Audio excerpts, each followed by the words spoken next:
मार्फत आपण गेले 2 वर्ष देखील पुष्पोत्सव जो आहे साजरा केला होता. त्याचप्रमाणे यावर्षी आपण 1 जानेवारी ते 5 जानेवारी हा 10 गार्डन्समध्ये पुष्पोत्सव जो आहे फ्लावर फेस्टिवल साजरा करतो. प्रत्येक जे आपल्या महानगरपालिकेचे 10 झोन्स आहेत तर प्रत्येक झोनमधले एक गार्डन जे आहे त्याने घेऊन तिथे पुष्पोत्सवाची जी आहे ती तयारी केलेली आहे.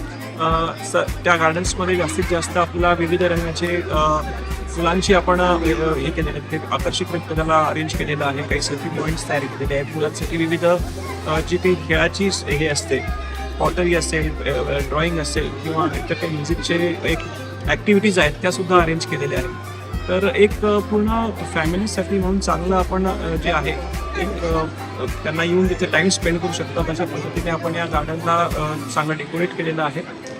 फ्लावर फेस्टिवलच्या कालावधीमध्ये हा फ्लावर फेस्टिवल जो आहे ते 10 गार्डन्समध्ये 5 दिवस चालणार आहे.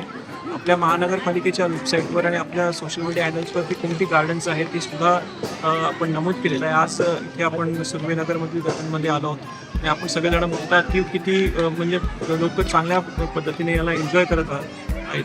अतिशय सुंदर अशी आपण इथे रोषणाईसुद्धा केलेली आहे जी पर्टिक्युलरली संध्याकाळी आपल्याला व्यवस्थित ती ॲप्रिशिएट करता येईल. तर माझं सर्व नागपूरवासियांना आव्हान असणार आहे की आपण या फ्लावर फेस्टिवलचा जास्तीत जास्त लोकांनी येऊन त्याचा आनंद घ्यावा. महानगरपालिकेच्या टीमने भरपूर याच्यामध्ये मेहनत घेतलेली आहे. जे आमचे मेंटेनन्सचे कॉन्ट्रॅक्टर्स आहेत त्यांनी सुद्धा मेहनत घेतली आहे. तर जास्तीत जास्त इथे जर फॉल झाला लोक हे जे आम्ही प्रयत्न केलेला आहे फ्लावर फेस्टिवल आपल्याकडे सतत आता 3रं वर्ष आहे की जेव्हा आपण साजरा करत आहोत.